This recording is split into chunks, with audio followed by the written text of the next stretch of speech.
তো শুরু করি। 1.5 বছরের একটা বাচ্চা, মানে ওই কাফ আর তার সাথে ফিভার। এখন খুব কিন্তু এই কাফ আর ফিভারের কেস প্রচুর আসছে চেম্বারে, এবং বাচ্চাদের প্রচুর হচ্ছে এগুলো। মানে এই এক সপ্তাহের মধ্যে প্রচুর বাচ্চাদের কেস, শুধু জ্বর, কাশি, সর্দি, ব্যাস এই কেস নিয়ে ম্যাক্সিমাম সকাল থেকে রাত পর্যন্ত কাটছে। তো সেই রকম দুটো কেস বলি। তো 1.5 বছর বয়স বাচ্চাটা। তো চেম্বারে তখন অন্য একটা পেশেন্ট দেখছি। তো দেখছি একটা মা একটা 1.5 বছরের বাচ্চাকে কোলে নিয়ে, যে হচ্ছে পেশেন্ট আমার, আর হাতে একটা ওই 5-6 বছরের মেয়ে, তাকে কোলে নিয়ে চেম্বারে ঢুকছে। এবং বাচ্চাটা ভীষণ চিৎকার করে কাঁদছে, মানে কোলে যে বাচ্চাটা আছে 1.5 বছরের বাচ্চা। তো আমি বললাম কি হয়েছে, জাস্ট জিজ্ঞেস করলাম মাকে। তখন পেশেন্টের মা বলছে, আর বলবেন না, এই কান্নাটা এই শুরু করলো, মানে চেম্বারে ঢোকার আগে এই একটু আগে শুরু করলো কান্নাটা। আমি বললাম কাঁদছে কেন, কি কারণে কাঁদছে? ফার্স্টে প্রথমেই মনে হয় যে চেম্বারে ঢোকার আগে মানে স্ট্যামোনিয়াম এইসব কিছু আছে কিনা, তো এই জায়গাটা একটু ক্লিয়ার করে নিতে হয়। তো আমি বললাম কেন কেন কাঁদছে কেন? বলছে, ওর মা বলছে না আর বলবেন না, ও দিদিকে একটা ম্যাঙ্গো ফুটি কিনে দিয়েছি, ওকে দেওয়া হয়নি বলে কাঁদছে। দিয়ে ওর মা অত কান্না দেখে জাস্ট ওর বড় ছেলেটাকে চেম্বারে রেখে পাশের দোকান থেকে বাচ্চাটাকে নিয়ে কোলে নিয়ে ওর জন্য একটা ম্যাঙ্গো ফুটি কিনতে গেল চুপ করানোর জন্য। দিয়ে ম্যাঙ্গো ফুটিটা কিনে নিয়ে এসে জাস্ট চেম্বারে বসে ওর হাতে ম্যাঙ্গো ফুটিটা দিতে যাচ্ছে। তো মা বলছে দেখুন ঠান্ডা লেগেছে, এই অবস্থায় ওকে ম্যাঙ্গো ফুটি কিনে দেবো, ওই জন্য আমি কিনে দিয়ে দিয়ে ওকে ম্যাঙ্গো ফুটিটা জাস্ট ছোট বাচ্চাটাকে দিচ্ছে, যেটা 1.5 বছরের বাচ্চাটা, যেটা কাঁদছিল। তো সঙ্গে সঙ্গে ম্যাঙ্গো ফুটিটা নিয়ে ছুড়ে দিল, হাতে দিতে গেল মা, ম্যাঙ্গো ফুটিটা নিয়ে ছুড়ে দিল। এই আমার এই ছোট বাচ্চাটার প্রচন্ড তেজ, বড়টা ভালো। মা বলছে দেখছেন কেমন ছুড়ে দিল। আমিও বসে আছি, দেখলাম ম্যাঙ্গো ফুটিটা ছুড়ে দিল, কানতে কানতেই ম্যাঙ্গো ফুটিটা ছুড়ে দিল, মা যেই হাতে দিল ম্যাঙ্গো ফুটিটাকে ছুড়ে দিল। আমি ভাবছি কি জানি এটা ক্যামোমিলা ফ্যামোমিলার দিকে যাবে কিনা, এইসব মাথার মধ্যে ভাবছি। কারণ প্রথমেই দেখবেন এক দুটো সিমটম অনুযায়ী আমাদের মাথার মধ্যে একটা মেডিসিন ঘুরতে চলে আসে, যে হ্যাঁ এই মেডিসিনটা হতে পারে মনে হয়। এই যে বায়োসনেসটা থেকেই কাটাতে হয়, না হলে কেস ভুলভাল হয়ে যায় আমাদের, তখনই রং প্রেসক্রিপশন হয়ে যায় যখনই প্রথমে ভেবে নিই। তো স্বাভাবিক ব্যাপারে আমারও মাথার মধ্যে এইসব ঘোরাঘুরি শুরু করেছে, ক্যামোমিলা হবে কিনা বা আদার্স আরো আগের মেডিসিন গুলো সিনা কিনা ভাবছি। তারপর দেখছি কি হচ্ছে, তারপরে ওয়েট করে আসি। তারপর দেখছি ওর দিদি যখনই ওর ম্যাঙ্গো ফুটিটা ছুড়ে দিল, তখন ওর দিদি ও বাচ্চাটাকে জাস্ট কোলে নিতে বললো, আয় ভাই আমার কাছে আয় বলে তাকে আদর করতে গেল, যে রাগে না ভাই, এরকম আদর করতে গেল। দেখছি আরো রেগে গিয়ে আরো চিৎকার শুরু করে দিল, যখনই আদর করতে গেল তখনই আরো আরো জোরে কাঁদছে। যে ওর দিদি ওকে জাস্ট কাঁদছে বলে কোলে নিতে গেল ছুড়ে দেওয়ার পরে, বাচ্চাটা কি করলো, ওর দিদির পেটে দুম দুম করে লাথি মেরে দিল। মানে দিদি বসে আছে, বাচ্চাটাও বসে আছে, বাচ্চাটাকে জাস্ট হাত দিয়ে টানতে যাচ্ছে, আই ভাই করে, কাঁদে না বলে দিদির পেটে লাথি মারলো। তারপর আমি ওর মাকে জিজ্ঞেস করছি যে ও কি এরকমই রাগে, মানে এরকমই কি ওর রাগ? বলছে হ্যাঁ ডাক্তার, ওর রাগটা একটু বেশি, ব্যাস। আর কিছু কেস পাইনি, এর উপরই প্রেসক্রিপশন করতে হয়েছে। কেসটা আরেকবার কি বলবো, স্পিডে যদি হয়ে গেল।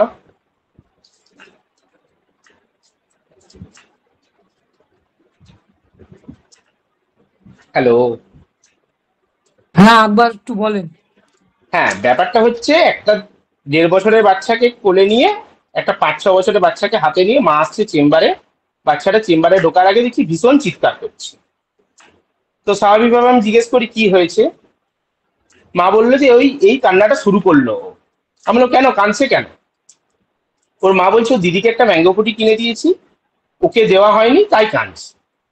দিয়ে মা কি করলো, দাঁড়া তোকেও কিনে দিচ্ছি, দিয়ে বড় ছেলেটাকে জাস্ট চেম্বারে রেখে দিয়ে ছোট বাচ্চাটাকে কোলে করে নিয়ে পাশের দোকান থেকে ম্যাঙ্গো ফুটি আনতে গেল। ম্যাঙ্গো ফুটিটা আনার পরে জাস্ট ওকে বসিয়ে ম্যাঙ্গো ফুটিটা হাতে দিতে যাচ্ছে, সেই টাইমে বাচ্চা ম্যাঙ্গো ফুটিটা নিয়ে ছুড়ে দিল, নিল না ম্যাঙ্গো ফুটিটা। দেখলেন ডাক্তারবাবু কেমন ছুড়ে দিল, খুব তেজ আমার এই ছোট ছেলেটা, বড় মেয়েটার এত তেজ নেই। দিয়ে ও দিদি কি করছে, দিদি বলছে আই ভাই বলে ওকে একটু ভোলাতে গেল কান্নাটা। যেই ভোলাতে গেল সেই বাচ্চা দেখছি আরো তীব্র স্বরে চিৎকার করে কাঁদতে শুরু করলো। যে দিদি ওকে কোলে নিতে গেল, জাস্ট কোলে নিতে যাচ্ছে সেই টাইমে বাচ্চা কি করলো, দুম দুম করে ও দিদির পেটে লাথি মেরে দিল। বাচ্চার কিন্তু জ্বর আর তার সাথে সর্দি। আমি ওর মাকে জিজ্ঞেস করলাম ও কি এরকমই রাগে, বলছে হ্যাঁ ওর রাগটা একটু বেশি, ব্যাস এইটুকু হচ্ছে কেস, পুরোটাই অবজারভেশনের উপরে।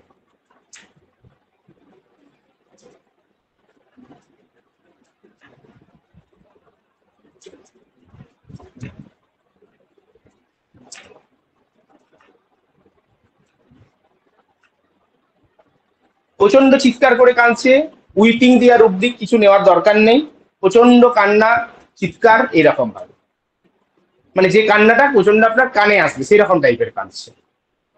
এটা জাস্ট লিড দিলাম আমি একটু।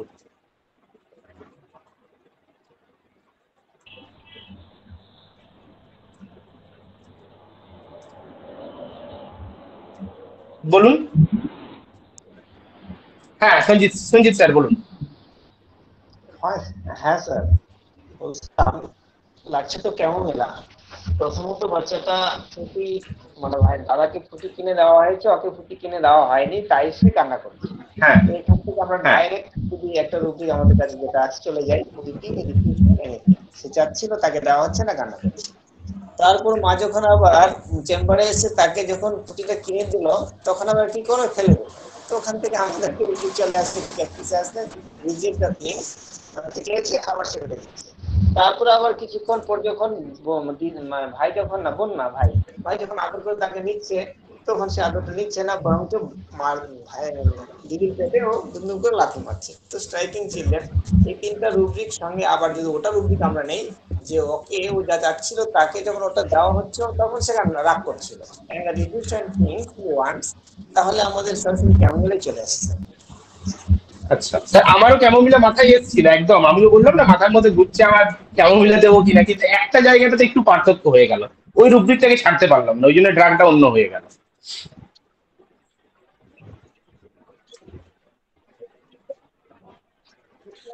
ড্রাগটা কি স্ট্যামো হলো? না না না স্যার, আমি প্রথমেই বললাম যে এই রকম ব্যাপারটা নয় যে চেম্বারে ঢুকতে ঢুকতেই কাঁদছে, এই ব্যাপারটা কিন্তু নয় বাচ্চার মধ্যে। বাচ্চার কি কারণে কান্না, ম্যাঙ্গো ফুটি কিনে দেওয়া হয়নি বলে, ও দিদিকে দিয়েছে, যেহেতু ওর ঠান্ডা লেগেছে ওই জন্য ওর মা ওকে ম্যাঙ্গো ফুটি কিনে দেয়নি। কিন্তু বাচ্চা ছেলে স্বাভাবিকভাবে ম্যাঙ্গো ফুটি দেখলেই জেদ করবে, এটাই তো স্বাভাবিক। তো যখন ওকে কিনে এনে দিল তখনও ম্যাঙ্গো ফুটিটাকে ছুড়ে দিল। এটা কি স্পিকিং হার্ড টু প্লিজ? চুপ করাতে কেউ যায়নি মহুয়াদি, মানে যে চুপ করাতে যাচ্ছে ওকে সেরকম নয় ব্যাপারটা। ব্যাপারটা হচ্ছে পুরোটাই অবজারভেশনের উপরে, মানে ওই যে ওই মুহূর্তে ম্যাঙ্গো ফুটিটা দেয়নি বলে ওর ওই জায়গাটাতে প্রেজেন্ট মেন্টাল স্টেটটা শুরু হলো, এবং সেই জায়গাটাতে প্রচন্ড কান্না করলো এবং ওর রাগটা প্রচন্ড বেশি। এই জায়গাগুলো মায়ের কাছ থেকে আমি কনফার্ম করে নিই, ঠিক আছে।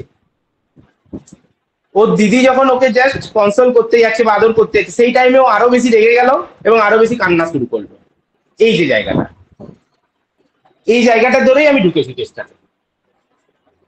এটা তাহলে সিনা হবে, যে কান্নার ইয়েটা আরো বেড়ে যাচ্ছে। আমিও ভেবেছিলাম এগুলো এগুলো আমারও, আমার মাথার মধ্যে এগুলো এসছে, একদমই তাই। আমিও ভাবছিলাম এগুলো সিনা ক্যামোমিলা, একদমই আগেও এগুলোকে সিনা ক্যামোমিলাই দিয়েছি সারা জীবন, হয়তো কিছু তাহলে কি কেস উঠেছে, কিছু কলসিন? কেস হয়তো ফেলিয়ার হয়েছে। এখানে কেন কি স্যার কলসিন? বেলেডোনা হতে পারে? হ্যাঁ হ্যাঁ হ্যাঁ, এখানে seeking children consolation aggravation belladonna আসতে পারে? সিকিং চিলড্রেন কনসোলেশন অ্যাগ্রাভেশন, এইগুলো তো ধরুন এগুলো তো ধরা যেতেই পারে রুব্রিক গুলো, কিন্তু মেইন জায়গা হচ্ছে বাচ্চা যেগুলো করলো এই জায়গাটার উপর পুরোটা অবজারভেশনের উপর। হ্যাঁ, কলসিন হয় কিনা? এটা কি জেলাসি? একটা বাচ্চা ছেলেকে কিনে দিলে যে কোনো বাচ্চা ছেলেই কিন্তু কাঁদবে, এটাকে দুম করে জেলাসি ধরলেই কিন্তু মানে ট্যাপে পড়ে যাওয়া হবে নাকি। একটা ওর দিদিকে একটা ম্যাঙ্গো ফুটি কিনে দিচ্ছে, ও তো বলবে আমাকে একটা দাও, এটা তো স্বাভাবিক ব্যাপার। ওর মা ওকে কিনে দেয়নি, তার জন্য তো কাঁদবেই যে কোনো বাচ্চা।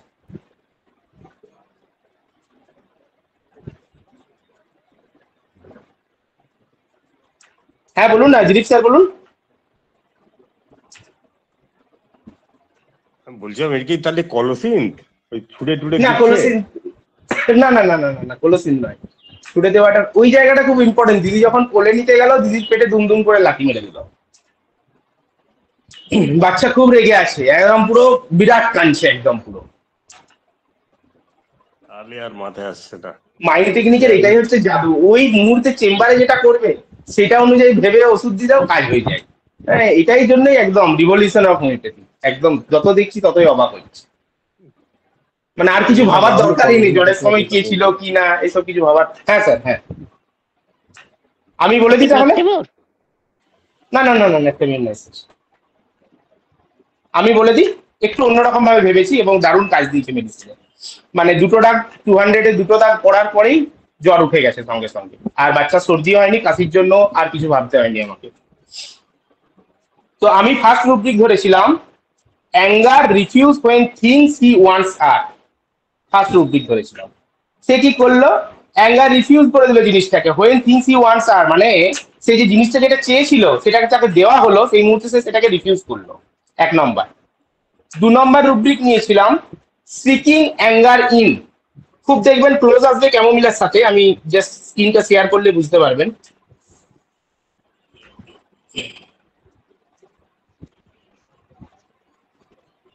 দেখুন, ফার্স্ট রুব্রিক কি ধরেছিলাম, anger refuse when things he wants আর। আর হচ্ছে কি, অ্যাঙ্গার কনসোল্ড হোয়েন, যখন দিদি তাকে বোলাতে গেল ভাই কাঁদে না বলে, তাকে আদর করতে গেল, কনসোল করতে গেল, তখন সে আরো বেশি রেগে যে আরো বেশি চিৎকার শুরু করলো।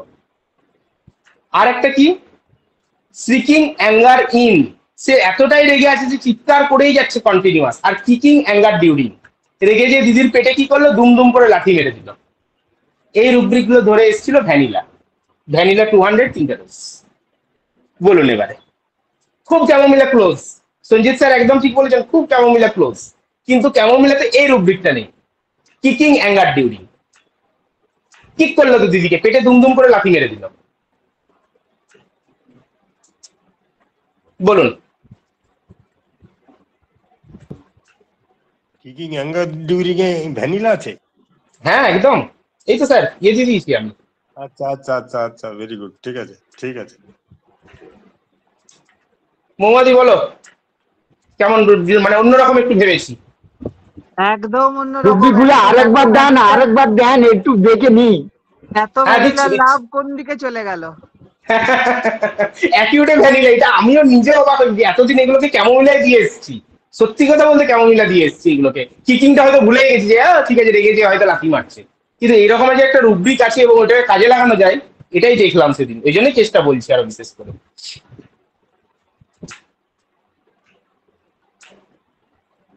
হ্যাঁ দেখে নিন স্যার।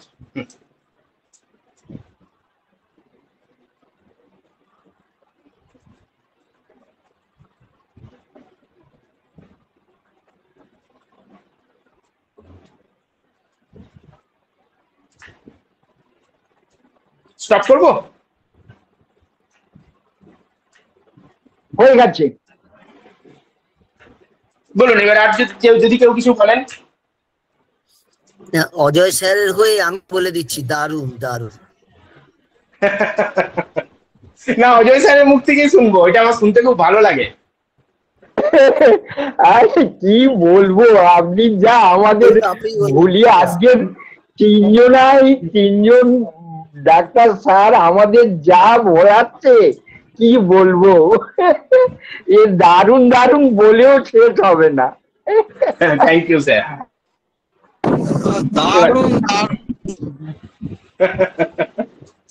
এরপরে নেক্সট কেসে যায় একটা। এই কেসটাও মানে একটা রুব্রিক ধরেছি এই কেসটাতে। এই রুব্রিকটা আমি এই ড্রাগ অনুযায়ী কোনোদিনই ইউজ করিনি, মানে একটু অন্যরকম ভাবা হচ্ছে, এই জন্য কেসগুলো বলছি। না, পেশেন্টের হচ্ছে 9 বছর বয়স, না 9 মাস, সরি 9 মাস বয়স, ছেলে পেশেন্ট, ফিভারের কেস। আমি বললাম প্রথমে যে এখন কফ আর ফিভার নিয়ে আমি প্রচন্ড এক্সস্টেড হয়ে আছি, মানে সব ভুলভাল কেস ঢুকছে, প্যারাসিটামল খাইয়ে আনছে, এই খাইয়ে আনছে দিয়ে কেসগুলোকে নিয়ে আসছে। আর আমাদের এদিকে তো প্যারাসিটামল সিরাপ প্রত্যেকটা ফ্যামিলিতে বাড়ির বাচ্চাদের কাছে থাকেই, এই জন্য খাইয়ে নিয়ে আসে সবাইকে। তো পেশেন্টের 9 মাস বয়স, ছেলে পেশেন্ট, ফিভার, তার সাথে কাফ, 102 জ্বর, গা পুরো একদম গরম, প্রচন্ড জ্বর ছিল। এই বাচ্চাটার আমি আগেও ট্রিটমেন্ট করেছি অনেকদিন, বহু রকমের ওষুধপত্র খেয়েছে। তো সেদিন জ্বরের জন্য বাবা ফোন করে যে চেম্বারে নিয়ে আসে। তো তার আগে বাচ্চাকে অলরেডি কিন্তু ফেরামপস রিপিটেড ডোজে খাইয়ে গেছে, তার সাথে প্যারাসিটামল খাইছে, কিন্তু জ্বর একটু নেমেছিল, দিয়ে আবার নাকি জ্বর চলে এসছে। তো বাচ্চাটা কিভাবে চেম্বারে ঢুকছে, না, মায়ের কোলে চেম্বারে আসছে, সঙ্গে বাবাও এসছে বাচ্চাটা। 102 ফিভার। তো মায়ের কোলে এসছে বাচ্চাটা, জাস্ট রোদের মধ্যে একটু ঢাকা দিয়ে নিয়ে এসছে ওকে। তো ঢাকা দিয়ে নিয়ে এসে সকাল দিকে এসছে, দিয়ে চেম্বারে ঢুকেছে। তো এই বাচ্চাটা কি করে, মানে অন্য সময় বাচ্চাটা খুব মিশুকে, মানে একটু ধরুন অন্যদিন যখন আমার চেম্বারে এসছে আমি ওকে কোলে নিয়েছি, আদর করেছি, এই ব্যাপারটা ওর মধ্যে থাকে। ঠিক আছে, তো স্বাভাবিক ব্যাপার ভাবে আমি বাচ্চাটা কোলে নেই, এবং সবাইকার কোলেই যায় বাচ্চাটা, এবং খুব কথা বলে এই করে, মানে হালকা হালকা করে উয়া উয়া করতে থাকে। ভালো বাচ্চা, খুব ভালো বাচ্চা। তো স্বাভাবিকভাবে মায়ের কোল থেকে এসছে, আমি অন্য দিনের মতনও ওকে বললাম এসো বাবু বলে কোলে নিতে গেলাম। যেই কোলে নিয়েছি বাচ্চাটা কিন্তু কান্না শুরু করে দিল, এবং ঘ্যান ঘ্যান করতে করতেই ঢুকছিল। এমনি থাকে না ইন জেনারেল। তো আমি স্বাভাবিকভাবে মায়ের কোলে দিয়ে দিলাম কান্নাটা দেখেই। তারপরে ওর মায়ের সাথে কথা বলছি, মা ওকে কোলে নিয়ে নিয়ে ঘোরাঘুরি করছে চেম্বারের মধ্যে, আর আমার সাথে কথা বলছে, মানে কখন জ্বরটা এসছে, কি খেয়েছিল কালকে, হ্যাঁ তেনা, যে নর্মাল কোশ্চেন কনভারসেশন করে যায়। কেন না, এই কনভারসেশন গুলো করতে হয় বাচ্চাটাকে টোটাল অবজারভেশনের জন্য। আমাদের মেডিসিন সিলেকশনে যত না হেল্প করবে, তার থেকে বেশি করে যত কথা বাড়াবো তত বাচ্চাটা আমার চেম্বারে অনেকক্ষণ ধরে থাকবে, এবং অনেকক্ষণ ধরে থাকলে ওকে অনেকটা অবজার্ভ করা যাবে। এই জন্য কিন্তু বাচ্চার মায়ের সাথে প্রচুর কথা বলতে হবে, যে ও কখন থেকে জ্বর এলো, কি খেয়েছিল কালকে, কি করছে, এরকম ধরনের নানা রকম কনভারসেশন করছে। তো মাও হেঁটে হেঁটে বাচ্চাকে কোলে নিয়ে আমার সাথে কথা বলে যাচ্ছে। তো আমি একবার বললাম ঠিক আছে ওর বাবার কোলে একবার দিন তো বাচ্চাটাকে। তো বাবার কোলেও যখন দিতে গেল তখনও বাচ্চাটা কান্না শুরু করলো। আমি বললাম ঠিক আছে আপনি কোলে নিয়ে নিন। তো আমি বললাম ও তো এমনিতে তো সবার কোলে যায়, তো আজকে এরকম করছে কি? ওর মা বললো হ্যাঁ ডাক্তার, ও আজকে এরকম করছে, কারো কোলে যাচ্ছে না সেরকম ভাবে। বাবার কোলে দিয়েও দেখলাম কাঁদছে। তারপর ওই কান্নার মধ্যেই দেখছি মায়ের কোলে নিয়েছে, আর আমার চেম্বারের পাশটাতে একটা ক্যালেন্ডার থাকে, ঠিক আছে, ক্যালেন্ডার ঝুলছে। তো ওকে দেখছি ওই ক্যালেন্ডারটাকে ধরে টানছে বাচ্চাটা, মানে কানতে কান্দু করছে, কাঁদছে কাঁদছে, জ্বরও আছে, তার মধ্যে ক্যালেন্ডারটাকে ধরে টানছে, মানে জাস্ট টানছে এমন ভাবে যে ওটা নিয়ে খেলছে ব্যাপারটা নয়, মানে ওটাকে ছিঁড়ে দিবে বা নষ্ট করবে এরকম একটা উপক্রম করছে। তোর মা বুঝতে পারলো ডাক্তারবাবু ক্যালেন্ডারটা ছিঁড়বি নাকি তুই, দিয়ে ওকে হাতটা জাস্ট টেনে সরিয়ে দিল। তো আমি বললাম ওর কান্নাটা কি কখন থেকে হচ্ছে? বলছে না জ্বরটা আসার পরেই কাঁদছে এরকম ভাবে, এই কন্টিনিউয়াস কান্নাটা আছেই। এবং আমার চেম্বারেও দেখছি কোলে যখন নিচ্ছে তখন একটু বেশি কাঁদছে, কিন্তু অল ওভার কাঁদছে, কান্নার একটা আছেই তার মধ্যে। বলছে যখন একটু জ্বরটা ছেড়েছিল তখন ওই প্যারাসিটামলটা আর এটা দেওয়ার পরে 100-র কাছাকাছি কিছু, তখন একটু কান্নাটা কম ছিল, কিন্তু আবার দেখুন জ্বরটা এসছে আবার কাঁদছে। মানে জ্বরটা মাঝে মাঝে কোনো সময় হয়তো 100-তে নামছে, 102 হচ্ছে, এরকম। জ্বরটা যখন কমছে তখন একটু হয়তো কান্নাটা কম থাকে, কিন্তু জ্বরটা যখন বেশি হচ্ছে তখন আরো বেশি কাঁদছে। তো আমিও ক্লিপবোর্ডে এক একটা করে রুব্রিক ধরছি, যেগুলো সাজাচ্ছি, কাটছি, এই করছি, মানে কোনো একটা মেডিসিনে পৌঁছাতে পারছি না। আমার ক্লিপবোর্ডে অলরেডি 2-3টে মেডিসিন চলে এসছে, 2-3টে মেডিসিন তো একসাথে দেওয়া যাবে না। ওটা যদি দেওয়া যেত তাহলে খুব সুবিধা হতো, যদি কাজও করতে হতো। তো স্বাভাবিক ব্যাপার, আরো পেশেন্টকে বোঝানো হচ্ছে, আরো কথা বলা হচ্ছে। তো এবারে কাঁদছে, আমি আর কিছু খুঁজে পাচ্ছি না। সত্যি কথা বলতে গিয়ে আমার 3টে মেডিসিন একসাথে চলে এসছে, মানে এই অনুযায়ী রুব্রিক ফুব্রিক ভেবে। তো আমি আর কিছু খুঁজে পাচ্ছি না সেই মুহূর্তে। আমি বললাম ঠিক আছে বাচ্চাটাকে একটু করুন তো, দেখে একটু শুইয়ে নিন তো, মানে কোলে নিয়েছেন একটু শুইয়ে নিন। তো জাস্ট কোলে শোয়াতে গেল, বসিয়ে জাস্ট কোলে একটু নিতে গেল, তখন বাচ্চাটা আবার দিচ্ছি কাঁদছে। যে আমি বললাম যে আবার মা কি করলো, সোজা করে ওকে কোলে নিল। কোলে নিয়ে একটু ঘোরাতে ঘোরাতে একটু জাস্ট কান্নাটা একটু চুপ করছে, আবার কাঁদছে। আমি বললাম ওকে কোলে কিভাবে নিতে হচ্ছে? বলছে না একটু কোলে বেশ ভালো করে জড়িয়েই নিতে হচ্ছে, কোলে সোজাভাবে কোলে নিলেই তবেই কান্নাটা একটু কমছে। আমি বললাম যে একটু সোজা করে নিন, তো সোজা করে আবার কাঁদলো। দিয়ে মা দেখলাম যখন ওকে কি করলো, কোলে সোজা করে নিয়ে একটু জড়িয়ে ধরলো, তারপরে একটু কান্নাটা একটু ওর কমলো, আর হালকা হালকা করে হাঁটাহাঁটি করলো, যে কান্নাটা আর একটু চুপ করলো। এই হলো কেস।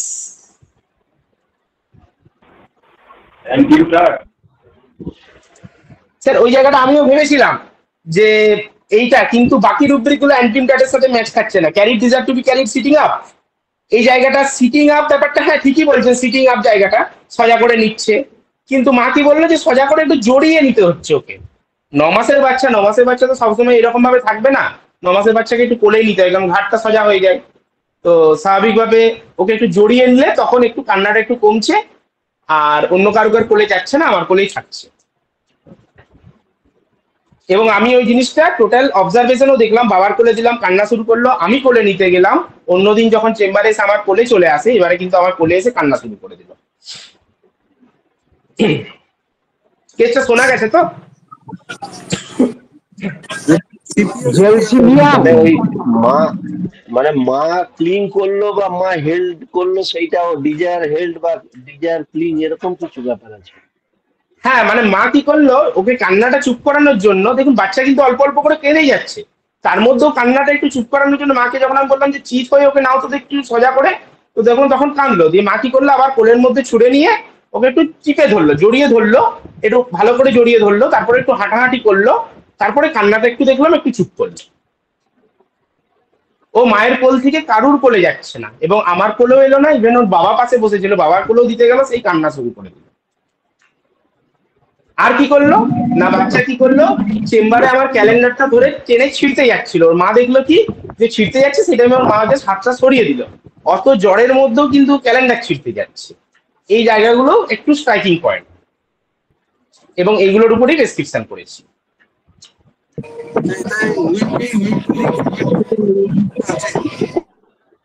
হ্যাঁ স্যার, শোনা যাচ্ছে না কিছু স্যার?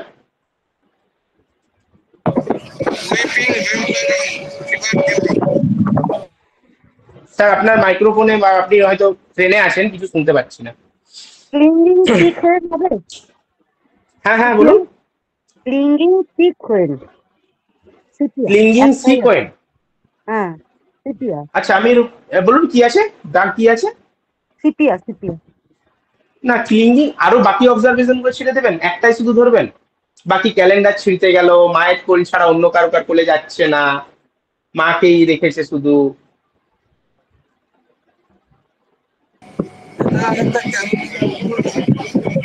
অন্যদিন কিন্তু আমার কোলে আসে বাচ্চা, আজকে কিন্তু আমার কোলে এলো না। হ্যাঁ হ্যাঁ হ্যাঁ হ্যাঁ। মানে এলো না বলতে আমার কোলে কান্না শুরু করে দিল, তার মানে এলো না, এই আর কি।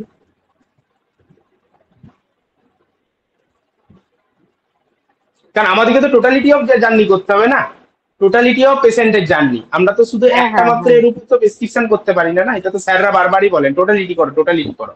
এবার আমরা তো এখন ক্লাসিক্যালের মতন টোটালিটি করবো না, physical general, mental general, family history, personal history, এরকম ভাবে তো করবো না। আমার এখন পেশেন্ট আমার চেম্বারে বসে আছে, সেই মুহূর্তে তার টোটালিটি অফ জার্নি, তাতে প্রেজেন্ট, পারসিস্টিং, প্রিডোমিনেটিং মেন্টাল স্টেট ধরে। যদি কেউ কিছু না বলেন তাহলে 5টা বাচ্চা আমি বলে দিই, তার চেম্বার বেরোতে হবে, আমি বলে দেবো স্যার? বলে দেন। হ্যাঁ বলুন। হ্যাঁ, তো আমি ফার্স্ট রুব্রিক যেটা ধরেছিলাম, clinging children in mother clings to the, এই রুব্রিকটা খুব কমন রুব্রিক ছিল, সবাই পারতেন এই জায়গাটা, তো এই জায়গাটা ধরেছিলাম। আর কি বললাম, যখন জ্বরটা বেশি বাড়ছে তখন সে কান্নাটা আরো বেশি করছে, কান্না করছে কিন্তু কোনো চিৎকার করছে না, কান্না করছে, এই জায়গাটা হচ্ছে উইপিং ধরবো আমরা। তাহলে উইপিং হিট ডিউরিং, রোগের চরম অবস্থা যখনই হচ্ছে, হিট ডিউরিংটা যখন হচ্ছে তখন সে কান্নাটা আরো করছে, weeping heat during, direct rubric ধরেছিলাম। আরেকটা যেটা জায়গাটা ধরেছিলাম, carried desire to be carried caresses and, মানে মা কি করছে, যখন তাকে কোলে নিচ্ছে এবং যখন কোলে ধরে জড়িয়ে দিচ্ছে, কেয়ার করে কোলে নিচ্ছে এবং ক্যারিড করছে, সেটা সে চাইছে, এই জন্য ধরেছিলাম carried desire to be carried caresses and. এই রুব্রিক গুলো ধরলে দেখুন, হ্যাঁ পালসিটিলা। এবারে তার সাথে রুব্রিক নিয়েছিলাম কি, মিসচিভিয়াস চিলড্রেন ইন, আমি বললাম না যে আমার প্রথম দিকে অনেকগুলো ড্রাগ চলে এসছে, তো carried desire to be carried clinging children in mother clings to the, এই রুব্রিকটা এবং উইপিং হিট ডিউরিং আর মিসচিভিয়াস চিলড্রেন ইন, এই তিনটে রুব্রিক ধরলে কিন্তু লাইকোপোডিয়াম, পালসিটিলা একসাথে যায়, ঠিক আছে। এবারে আমার আরো কোনো ড্রাগ এসেছিল মনে হয়, তো আমার মনে হচ্ছিল কোন ড্রাগ দেবো, কিন্তু লাস্টে যখন ওই জায়গাটাতে আমি পেশেন্টকে বললাম যে একটু শুইয়ে কোলে নিন, দিয়ে একটু সোজা করে নিল, তখন এই রুব্রিকটা আমার কাছে কনফার্ম হলো কি, carried desire to be carried caresses and. এবারে কেসটা বলি, কেসটাতে আমি পালসিটিলা 200 দিয়েছিলাম, যেহেতু লাইকোপোডিয়ামও আমার পাশাপাশি এসেছিল, 200 দিয়েছি, কিন্তু মনের মধ্যে কোথাও যেন একটা কোশ্চেন মার্কিং থেকেই যাচ্ছে যে ঠিক দিলাম তো। তো 200 দেওয়ার পর পেশেন্টের কিন্তু 1 ঘন্টার মধ্যে ঘাম দিয়ে জ্বরটা ছেড়ে যায়, খুব ঠিক আছে, বাচ্চার বাবা আর আমাকে ফোন করে না, কারণ বাচ্চার বাবা হচ্ছে আর্সেনিকের পেশেন্ট, মানে একবার বাচ্চার কিছু হলে 3বার ফোন করতে থাকে। তো আমিও খুব ইয়েতে আছি যে হ্যাঁ পালসিটিলা কাজ দিয়ে দিয়েছে। তাহলে বাচ্চার কিন্তু আবার সন্ধ্যেবেলায় জ্বর এলো এবং জ্বর 103। আমার সঙ্গে প্রচন্ড ভয় লাগছিল যে এবারে এই কেসটা সত্যি পালসিটিলা ছিল তো না পার্সিয়াল হয়ে জ্বরটা কমে গেল আবার জ্বরটা এলো। দেখুন জ্বরের কেসগুলোতে কিন্তু এগুলো খুব হয় এবং খুব ভয় লাগে আমাদের এই জায়গাটাতে, কারণ সেকেন্ড অ্যাকশন বলে তো একটা ব্যাপার থাকে মাইন্ড টেকনিকে, ফার্স্ট অ্যামুলেশন অ্যাগ্রাভেশন কাম তারপরে আসে। তো এই জায়গাটাতে অ্যামুলেশন হয়ে গেল 1 ঘন্টার মধ্যে, কিন্তু অ্যাগ্রাভেশনটা আবার তার এলো, এবারে আবার তার ফিভার চলে এলো পেশেন্টের সন্ধ্যাবেলা। তো এবারে লাইকোপোডিয়ামের সাথে তখন আমি ডিডি করলাম কি লাইকোপোডিয়াম হলে একটু স্ট্রেঞ্জার ফিয়ার এই ব্যাপারটা থাকতো, কিন্তু আমি তার কাছে কিন্তু স্ট্রেঞ্জার নয়। বা কেন, কারণ আমার কোলে তো সে আগেও এসছে, তাহলে তো আমি তো তার কাছে স্ট্রেঞ্জার নই। তাই আমি লাইকোপোডিয়ামটাকে এই জায়গাটাতে আলাদা করলাম যে না এটা পালসিটিলাই আছে। দিয়ে কি করলাম, আমি পালসিটিলা 1M দিলাম। আমি বললাম জ্বরটা এলে একটা ডোজ এটা দাও। পালসিটিলা 1Mটা দেওয়ার পরে বললো যে জ্বরটা সেদিন রাত্রেবেলায় মোটামুটি ঘুমিয়েছে, জ্বরটা আর আসেনি। পরের দিন সকালবেলায় ওই মোটামুটি আবার সন্ধ্যে দিকটাতে ফিভার আবার এসছে 103। বাচ্চার বাবা স্বাভাবিকভাবে ভয় পেয়ে যায় যে আবার তো জ্বরটা এসছে সৌরভদা, তাহলে কি করব। আমি বলছি যে একটু ওয়েট করো না, জ্বরটা চলে যাবে। তাহলে কি করা যায়, আমি বললাম যে হাফ কি ওটা আছে 1M এর হাফটা? বলছে হ্যাঁ আছে। বলছে, আমি বললাম ঠিক আছে তুমি এটা রাখো, আমি একটু পরে ফোন করছি। যে আমি আবার একটুক্ষণ পরে একটু ভাবাটা চিন্তা করে 1M এর যে হাফটা রাখা ছিল সেই হাফটাকে কি করলাম, হাফ কাপ জলের মধ্যে দিয়ে দিতে বললাম। দিয়ে আমি বললাম জাস্ট একটা চামচকে ওইটার মধ্যে গুলে চামচের মধ্যে যতটুকু জল টাচ হয়ে থাকবে সেটাও জিভের মধ্যে একবার ঘষে দেবে। বললো ঠিক আছে, এরকম করে ওষুধ কাজ করবে নাকি, ওইটুকু জলে কি ওষুধ কাজ? আমি বললাম তুমি যেটা বলছি সেটা করো, না কমলে তোমার যদি সেরকম ভরসা না থাকে তুমি অ্যালোপ্যাথির কাছে চলে যাবে। দিয়ে ওই রকম ভাবে চামচে করে জলটা জাস্ট চাটিয়ে দিয়ে আমাকে ফোন করছে 8 ঘন্টা করে। আমি বলছি কি জানে জ্বরটা কি কমলো? বলছি তুমি ওই চামচে করে জলটা চাটাতে বললে, তারপরে বাচ্চার তো অজস্র ঘাম দিয়ে একদম জ্বর পর গা পুরো ঠান্ডা হয়ে গেল। দিয়ে তারপরের দিন আবার ফোন করলাম যে আবার পরের দিন সন্ধ্যাবেলা বলছে না আর জ্বর আসেনি, আজকে 3 দিন হয়ে গেল বাচ্চার আর কোনো জ্বর আসেনি, বাচ্চা খুব ভালো আছে, খাওয়া দাওয়া সবকিছু ঠিক আছে। এই হলো কেস।